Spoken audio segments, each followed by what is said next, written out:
салом алейкум дӯстон, имрӯз мо ба шумо ду варианти хонаеро пешниҳод карданем ки дар беҳтарин локатсия, яъне дар хиёбони аначкали ки мебинед ин хиёбони айнӣ мебошад ва мана ин тараф Садбарг ва олами ҷавоҳирот, мана ин роҳи калоне ки ҳозир алон таъмираш рафта истодааст ва ана дар ҳамин биноҳое ки ширкати Сарманзил сохта истодааст дар наздикии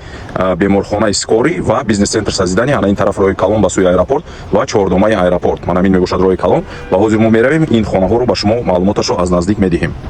ба шумо вариантҳои сехонагии худро пешниҳод карданем дар ана ҳамин биноҳо. Мана ин блоки К мебошад, биное ки ҳоҷи Маҳмуд сохта истодааст дар наздикии хиёбони Садриддин Айнӣ ва чордомаи аэропорт ин тараф ва бизнес центр сазидани аз ин тараф Садбарг мешавад ва 1-8 сехонагӣ дар ана ҳамин бино блоки К бо масоҳати 140 квадрат дар 16 ошёна, тирезаҳояш меборад ба сӯи вокзали ЖД 140 квадрат ва дигараш дар блоки Н, мана ҳамин мебошад блоки Н дар 14 ошёна бо масоҳати 180 метри мураббаъ ва тирезаҳояш аз ҳамин тараф меборад ба сӯи бизнес центри сазидани нигоҳ мекунад ва ин биноҳо алон нархи бозор $850 сари метри квадратӣ мебошад ва мо нисбатан онҳоро арзонтар ба фурӯш мегузорем бо нархи ҳамагӣ $750 сари квадрат, сари 1 метри квадратӣ. Барои маълумот дар давоми ин видео мо мемонем проектҳо ва лоиҳаҳои ин хонаҳоро ки шумо метавонед маълумоташро гиред ва ба рақамҳои зерини ки дар зери ин видео мебошанд занг занед ва мо шуморо оварда ба ин хонаҳоро маълумоташро бештар ба шумо медиҳем ва дар гирду атрофаш мебошад боғчаҳои кӯдакона, мактабҳо, роҳи калон, чораҳаи мана сӯи аэропорт ва Садбарг ки гуфтем. Занг занед ва маълумоти бештарро мо ба шумо медиҳем.